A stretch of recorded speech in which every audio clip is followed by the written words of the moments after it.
जय मसीह की आप सभी को प्रभु बहुत आशीष दे। जिस किसी को भी प्रार्थना करने नहीं आती है, चाहे वो नया विश्वासी या पुराना विश्वासी है, तो हम सभी लोगों को, चाहे हम कितने भी परिपक्व हो चुके हैं, चाहे हम नए हैं, चाहे हम कितने भी पुराने हो चुके हैं, हमें ये बातें प्रभु से ज़रूर मांगनी चाहिए। जो वचन अभी आपके सामने पढ़े जाएंगे, ध्यान रखना, ये बहुत महत्व रखती हैं ये बातें।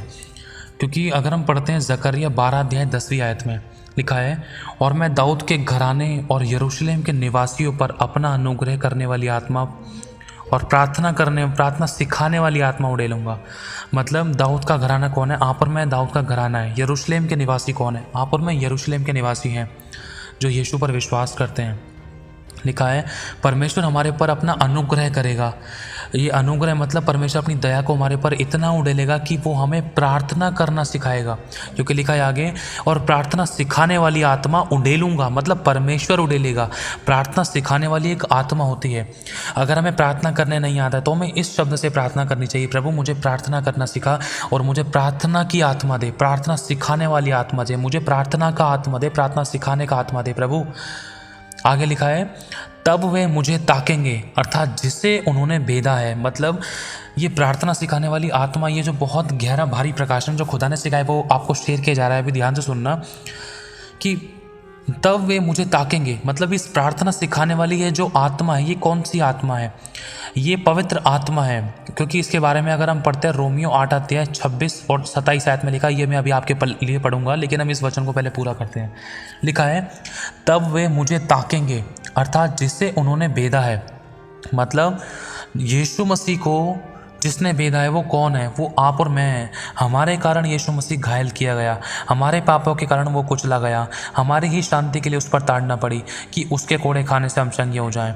हमारे कारण उसने दुख सहा, हमारे कारण उसने सताव सहा, हमारे कारण उसने पाप का बोझ उठाया, हमारे पापों का बोझ उठाया।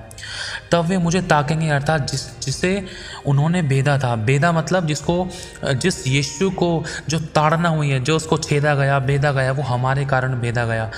और उसके लिए ऐसे रोएंगे जैसे इकलौते पुत्र के लिए रोते पीटते हैं। ये बहुत भारी प्रकाशन है, इसको समझना। प्रभु आत्मा आपको मदद करे।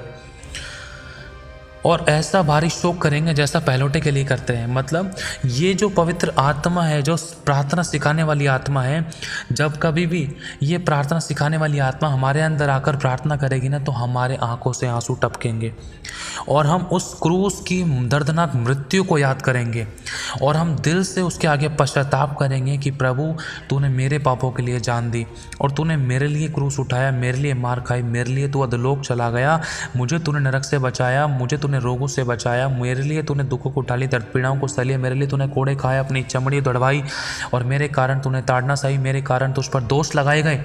मतलब एक विश्वासी जब इस प्रार्थना सिखाने वाली आत्मा के कब्जे में आता है तो वो गहरा शोक करता है, पश्चाताप करता है और इस तरीके से प्रार्थना करता है जैसा कि अगर हम पढ़ते हैं, लिखा है रोमियो 8 अध्याय 26 और 27 आयत में कि इसी रीति से आत्मा भी हमारी दुर्बलता में सहायता करता है। कौन सा आत्मा? ये पवित्र आत्मा है। ये उसी आत्मा के बारे में बात हो रही है जिसके बारे में अभी ऊपर पढ़ा था जकरिया 12:10 में।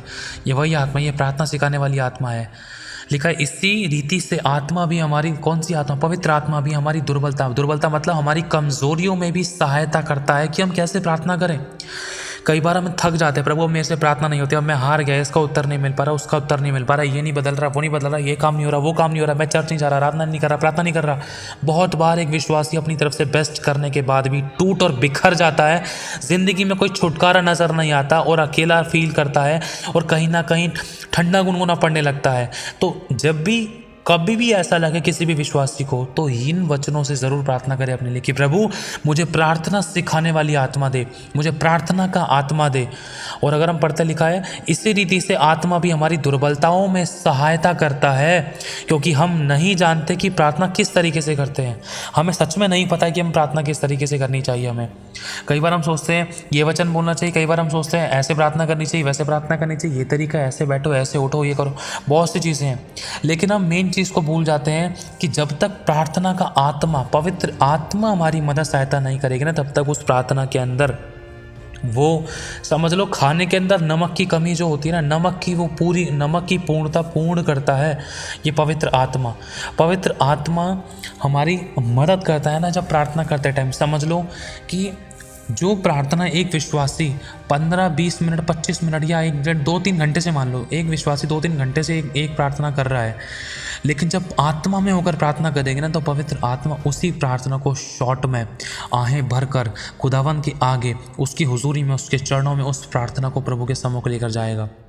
समझना, टू द पॉइंट, सीधा लिखा है। इसी रीति से आत्मा भी हमारी दुर्बलताओं में सहायता करता है, क्योंकि हम नहीं जानते कि प्रार्थना किस रीति से करनी चाहिए, परंतु आत्मा आप ही ऐसे ही आहें भर भर कर जो बयां से बाहर है हमारे लिए विनती करता है।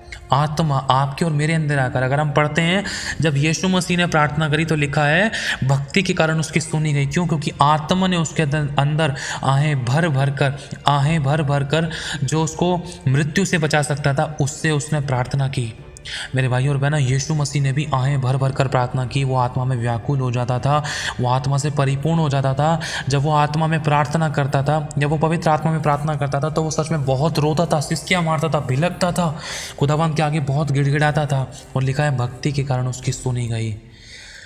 लिखा है और मनों का जांचने वाला जानता है कि आत्मा की मनसा क्या है। समझना, आत्मा की मनसा कहने का मतलब जो भी हमारी ज़रूरत है, जो भी मेरी, मान लो उदाहरण के तौर पर मेरी ज़रूरत है कि प्रभु मैं चंगा हो जाऊं। मैं बोल रहा हूं, मैं 1 घंटे से यही प्रार्थना कर रहा हूं, यीशु के नाम से मैं चंगा हो जाऊं, यीशु के नाम से मैं चंगा हो जाऊं। लेकिन जब पवित्र आत्मा मेरे अंदर आकर प्रार्थना करेगा ना, वो जड़ पकड़ेगा, इसकी ज़िंदगी में बीमारी क्यों है। वो जड़ पकड़ेगा, इसकी ज़िंदगी में बीमारी इसके पाप की वजह से।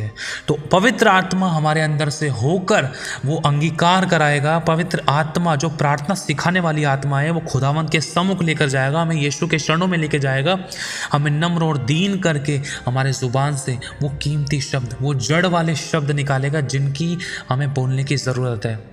क्या? कि प्रभु इसके पाप क्षमा कर, इसके पापों की वजह से ये रोगी है।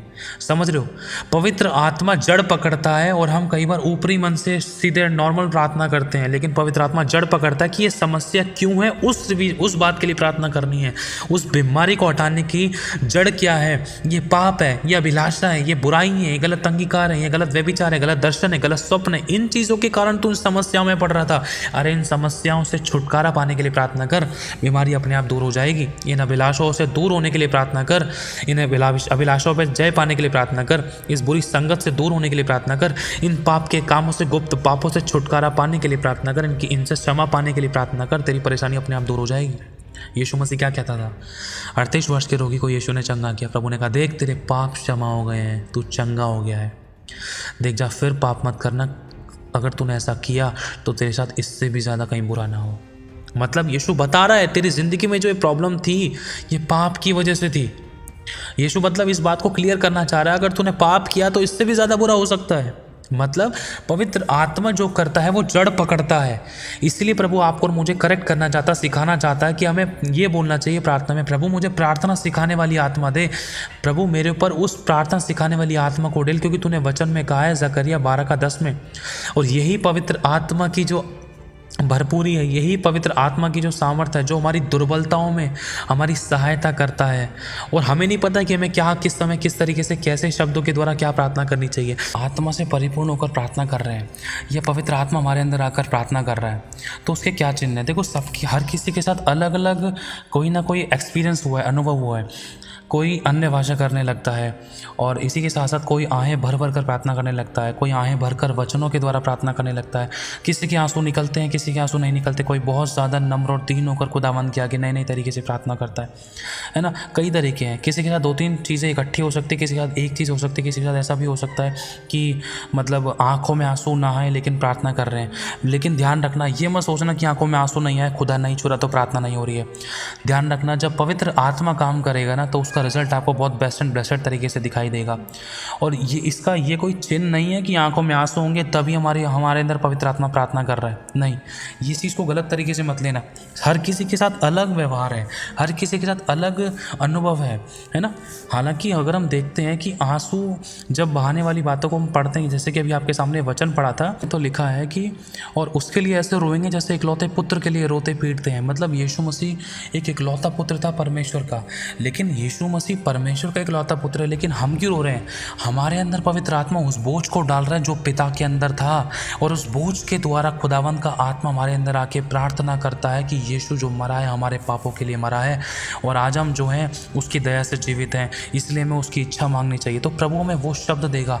अगर हम पढ़ते रोमियो 8:26-27 से आपके लिए पढ़ा था कि इस रीति से आत्मा भी हमारी दुर्बलताओं में सहायता करता है, क्योंकि हम नहीं जानते कि प्रार्थना किस रीति से करनी चाहिए, परंतु आत्मा आप ही ऐसी आहें भर भर कर, मतलब रो रो कर, जो बयां से बाहर है, हमारे लिए विनती करता है। किससे? परमेश्वर से। और मनों को जांचने वाला सब जानता है। मनों को जांचने वाला कौन है? वो परमेश्वर है। वो सब जानता है कि मेरे बच्चों की क्या ज़रूरत है और पवित्र आत्मा इनके अंदर होकर मुझसे क्या मांग रहा है। यहोवा सब जानता है कि आत्मा की मनसा क्या है, क्योंकि वह पवित्र लोगों के लिए परमेश्वर की इच्छा के अनुसार विनती करता है। हमारे लिए जो भी चीज़ की ज़रूरत है उसके लिए पिता की इच्छा के अनुसार पवित्र आत्मा हमारे अंदर आकर विनती करता है। तो मतलब मेरे भाई और बहनों, आज हमें इस बात का हमेशा ध्यान रखना है कि कभी भी हम प्रार्थना करें तो हम ये बात ज़रूर मांगें कि प्रभु मुझे प्रार्थना सिखाने वाली आत्मा दे, प्रार्थना करने वाली आत्मा दे, प्रार्थना की आत्मा दे, और पवित्र आत्मा मेरे अंदर आकर आप प्रार्थना करें। ठीक है। और आप ये मत सोचना कि आंसू नहीं निकले या दहाड़े नहीं मार रहे हैं या आंसू नहीं निकले हैं या हम बहुत ज़्यादा मतलब आहें नहीं भर रहे हैं तो हमारे अंदर हम आत्मा से भरकर प्रार्थना नहीं कर रहे हैं। ज़रूरी नहीं है। ध्यान रखना, यीशु मसीह ने जब नॉर्मल शब्द भी बोले ना, तब भी वो प्रार्थना थी। वो प्रार्थना पिता के पास पहुंची। यीशु ने कहा, धन्य है प्रभु परमेश्वर सृष्टि के मालिक जो धरती पर अन्न और जल उपजाते हैं। सोचो, ये भी तो प्रार्थना थी। धन्यवाद किया। सोचो, परमेश्वर ने उस प्रार्थना का उत्तर दिया। लेकिन एक प्रार्थना यीशु ने ऐसी भी की जिसमें यीशु ने आहें भर भर कर प्रार्थना की और लिखा है भक्ति के कारण उसकी सुनी गई।